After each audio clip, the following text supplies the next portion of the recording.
Try to picture me in a cobalt blue collared shirt with yellow lettering, standing behind a tall counter with a welcome smile, scanning plastic membership cards, and repeating the same 6 words again and again and again. Remember to be kind and rewind. Yes, before I was a minister, I was a manager at a Blockbuster video store in Cary, North Carolina. I know it's hard for some of you to picture me in that setting, but imagine with me, I bet some of you right now can smell the popcorn as you remember with deep nostalgia that great cultural phenomenon of going to the video store on a Friday or Saturday night to pick out a movie. It was an incredible experience, and one that my daughter will never have, because her entire life has been lived in the era of streaming. My, how things have changed so quickly. While I was working at Blockbuster Video, a very interesting thing occurred. A little company started, a subscription-based DVD mailing service. And my boss, Mike, at the time, thought this was the stupidest thing. He regularly made fun of this company and said it would never catch on. He believed that Blockbuster, the behemoth that it was, would crush them into the ground, and that this new company would be out of business in a few years. He was not alone in thinking this. All of Blockbuster's executives felt the exact same way. In fact, when the CEO of this little DVD company approached Blockbuster to offer to partner together, he was laughed out of their office.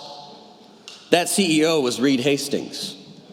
And that little DVD company that he created was called Netflix, the first video streaming service.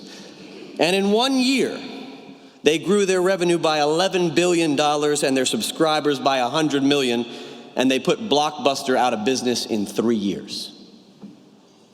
No more getting in the car, driving to the store, hoping there's a copy of that movie that you want to watch.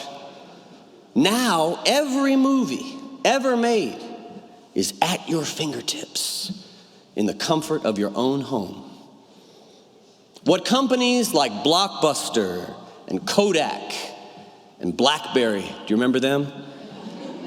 They show us that when we're faced with change, crisis, opportunity, new ideas, new technology, in the midst of this volatile, uncertain, complex, and ambiguous world that we live in, the most dangerous thing we can do is nothing. I realize this is a counterintuitive claim. Caution suggests that if we do nothing, we can avoid danger and risk.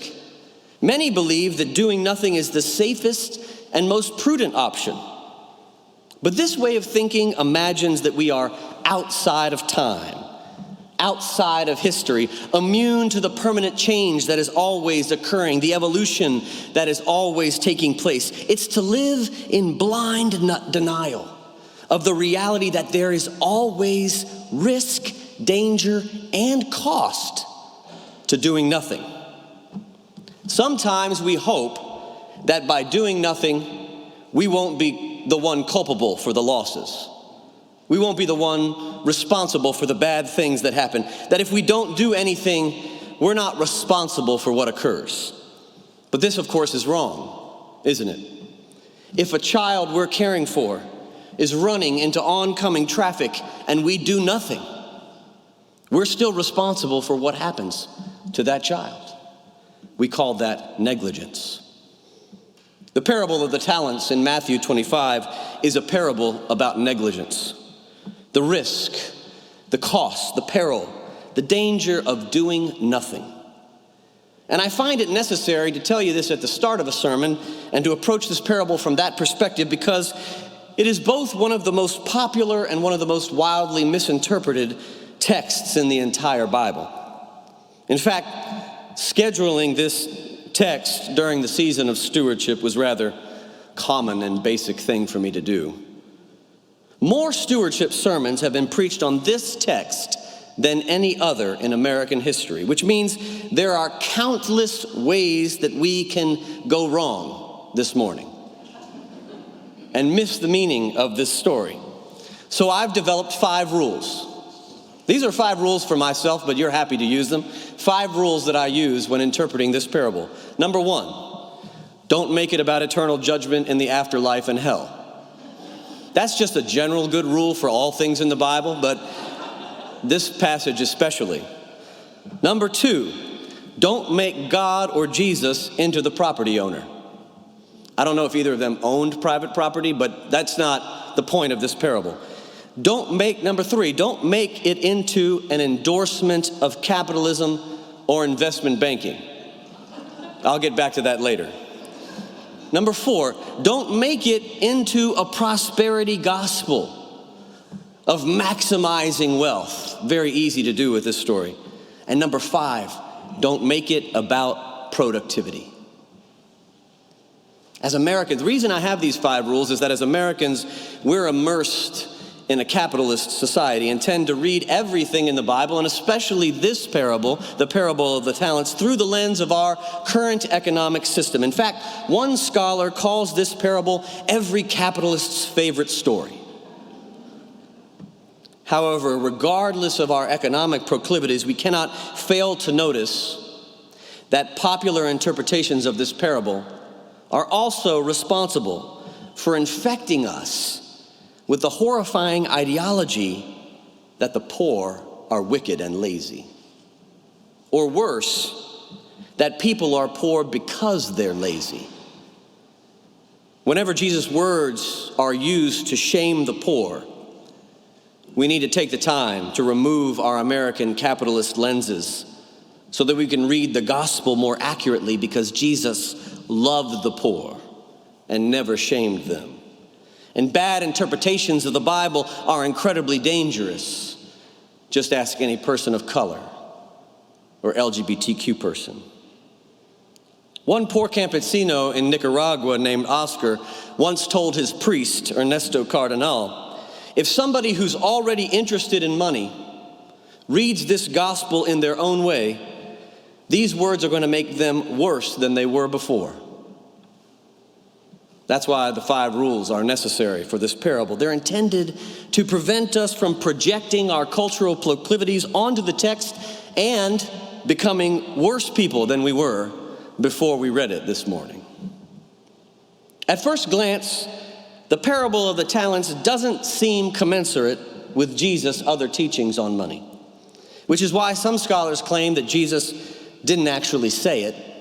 And others believe that the moral of the story is to be like the third servant and subvert the master's economic system of exploitation by doing nothing. But I believe even that, as much as I like that idea, even that stretches the parable a little too far. We must look more carefully.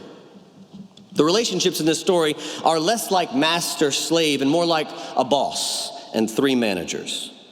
And notice the boss did not actually praise the first 2 managers for making good investments. That's something we often read into this text. There's no full-throated affirmation of investing money here. First, the implication is that the first 2 managers didn't invest at all. They made money some other way. Second, investing in the bank is described, at least in this parable, as the last resort.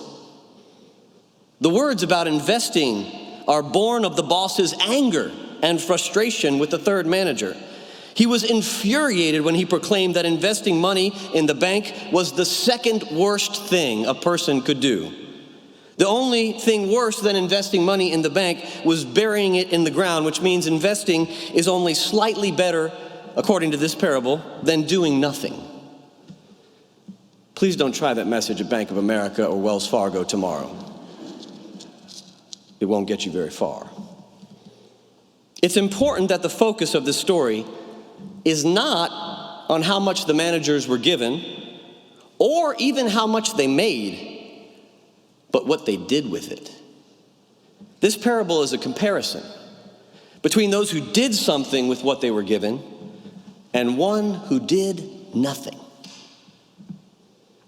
You may have noticed that my title today comes from the famous Billy Preston song about the mathematics of love. Do you know the song? Nothing from nothing leaves nothing. You got to have something if you want to be with me. That's going to get in your head and it's going to be with you. It's one of those earworms. It's a simple and yet profound message. Nothing from nothing leaves nothing. You can't get something from nothing. 0 minus 0 is 0. Nothing subtracted from nothing equals nothing. It's the basic mathematics of life that Preston is singing about. The song essentially says that if you want to be in a relationship with someone or something, you need to bring something to the table, or you'll get nothing. It's easy for us to get into the habit of complaining about what we don't have, about not having enough things in our lives, about not having enough love or enough time or enough effort or enough money. But unless we do something, or bring something, give something, we shouldn't be surprised if we're getting nothing. A more positive way to put this is we get out what we put into something, which is not just true of our relationship with other people, is it? This is true about our relationship with God and the church and the world. We can't get something from nothing because nothing from nothing leaves nothing.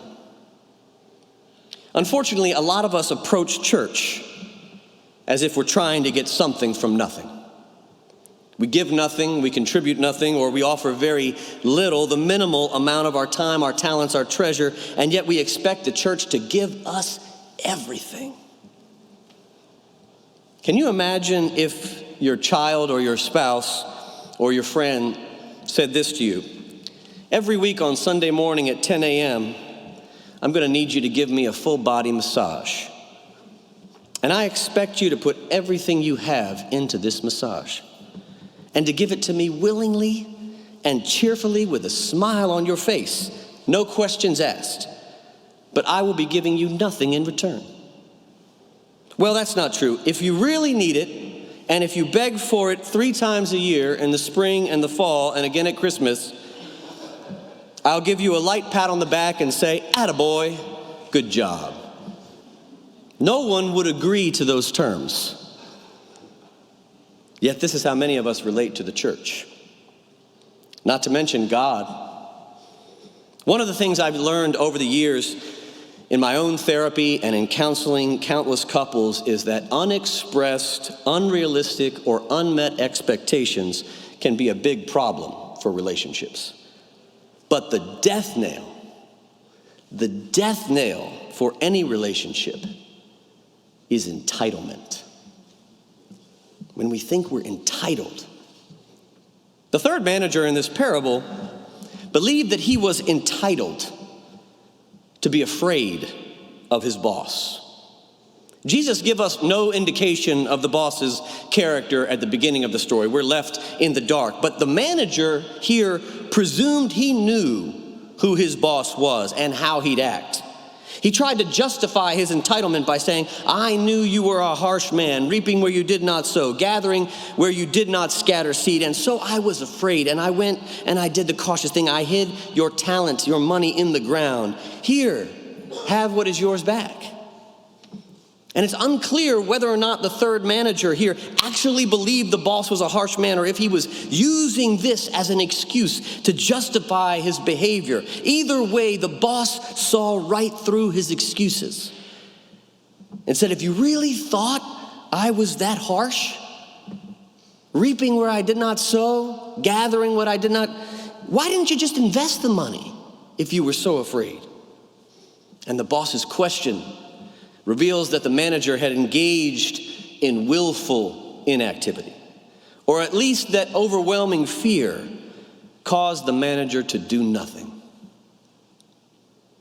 When it comes to money, fear is one of the most powerful emotions that drives our behavior.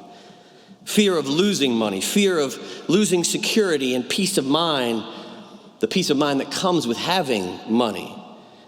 This fear can petrify us into inaction. Fear is what drives us to hide our money, hoard our money, bury our money, invest our money in ourselves in a bank that does nothing for the world except for us, instead of sharing it generously with others. But fear is a tricky emotion. Sometimes fear masquerades as a subtle anxiety about financial security or an abundance of caution about our future. We don't always experience our relationship to money as fear. Sometimes it just feels like good long-term planning, making a rainy day fund, putting a little extra away for retirement or investing in our children's future. These are all smart, good, rational things to do, but playing it safe can also be an excuse we make to ourselves to keep more than we need, to be less generous. And sometimes we can even become selfish or greedy without even knowing it. The third servant thought he could play it safe. He thought that if he did nothing, he couldn't make a mistake. He thought that if he didn't do anything, he couldn't go wrong. He thought that if he buried it in the ground, he wouldn't lose it. But the servant was severely mistaken. And that's the mistake we often make. Jesus says those who seek to save their lives will lose it. To those whom much is given, much is required. Fear is the opposite of faith. Faith requires action. To do nothing, to expect something from nothing, is the definition of being entitled and negligent with what we've been given. There's a quote that's often attributed to Edmund Burke that really belongs to the philosopher John Stuart Mill that said, "The only thing necessary for evil to triumph in the world is for good people to do nothing." I recently saw an interesting interview with Jim Carrey, who talked about the dreams and the fears of his father, Percy. Some of you might know that Jim grew up as the youngest of 4 children in the suburbs of Toronto, Canada, and he described his father as one of the funniest men who ever lived. He said that his father had the spark of life in him and was an incredible saxophone player whose dream was to make it big as a musician. And the only way to do that at that time was to move to America. But his father was afraid.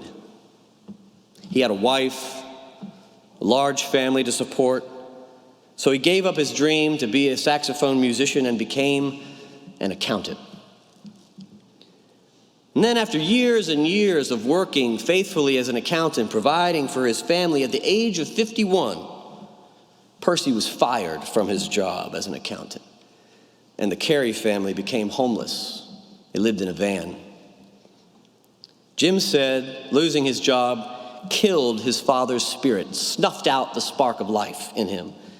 Reflecting on what happened, Jim said, "You know, it's one thing to fail trying to fulfill your dream. It's another thing to fail at something you didn't want to do in the first place." Seeing what that did to his father made Jim decide he would never, ever, no matter what happened, give up on his desire to become a comedian.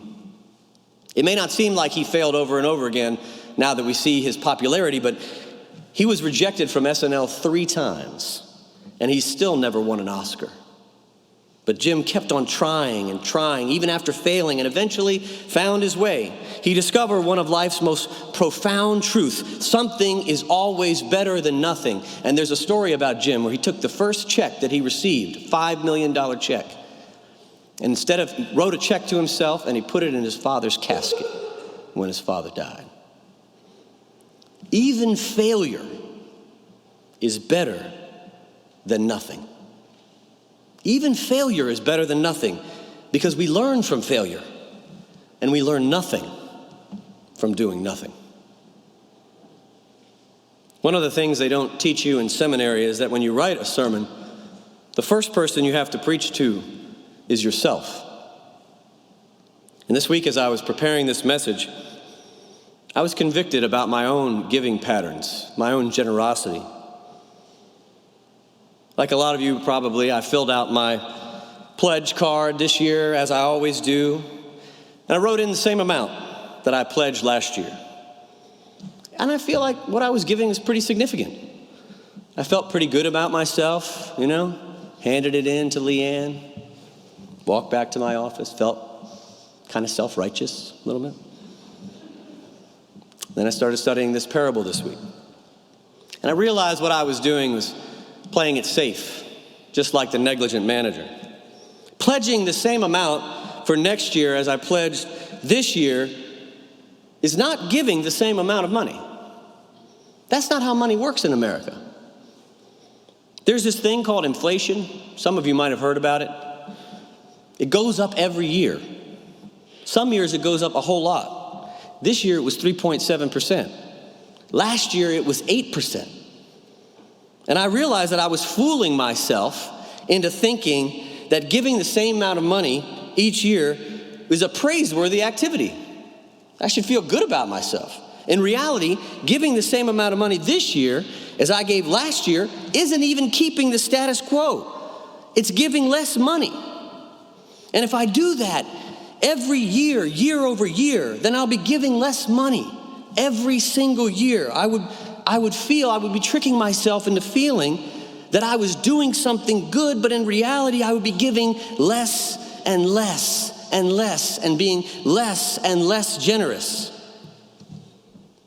One of my favorite quotes from Benjamin Franklin is, "The problem with doing nothing is you never know when you're finished."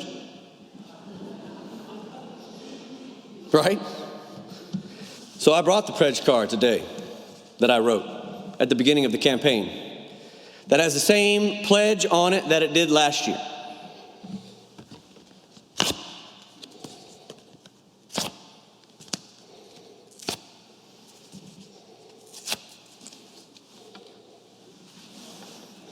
Here's a new pledge card.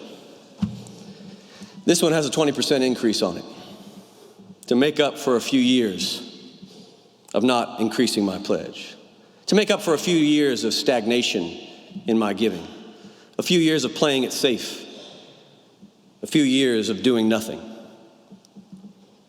If you think this is a charade, go ahead and ask Leanne. She has no reason to lie to you. She's going off with the Presbyterians now. I am increasing my pledge because I believe in this church. I trust its leadership. I am 100% sold on the direction we're going.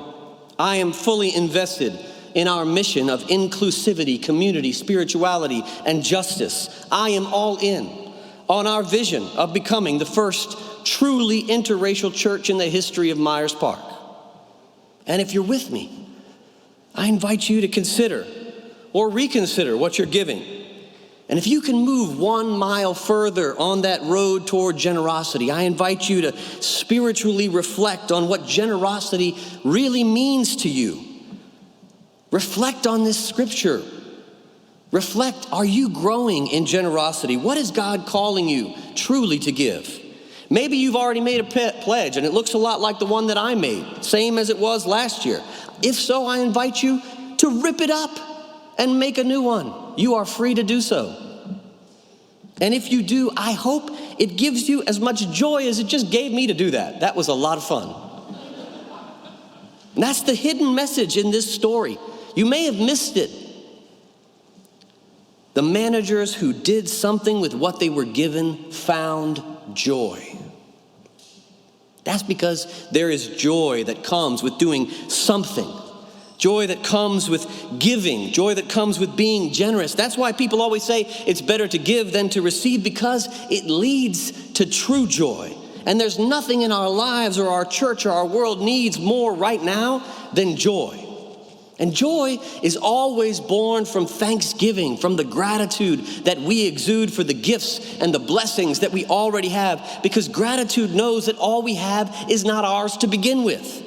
We are simply the stewards of what we've been given. And as human beings and people of faith, we're called to share what we have with others and to make the church and the world a better place to build beloved community. And then when we share what we have with others, joy explodes around us.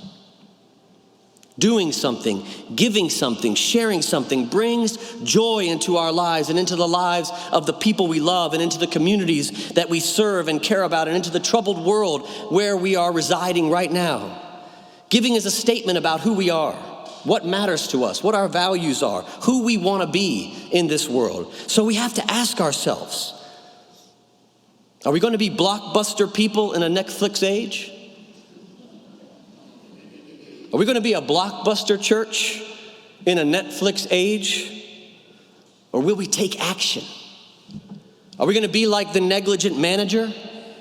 Or are we going to do something with what we've been giving? Are we going to continue to be comfortable and content with doing nothing in a time that demands everything from us? Or will we try something? Are we going to keep on trying to get something out of nothing from our relationship with other people, with God, with the church? Or are we going to do something? We are called to give graciously, to go the next mile, to move forward on the journey of generosity. Trying to get something out of nothing is pointless. It never works, because nothing from nothing leaves nothing. And you gotta have something if you want the joy of community. Amen.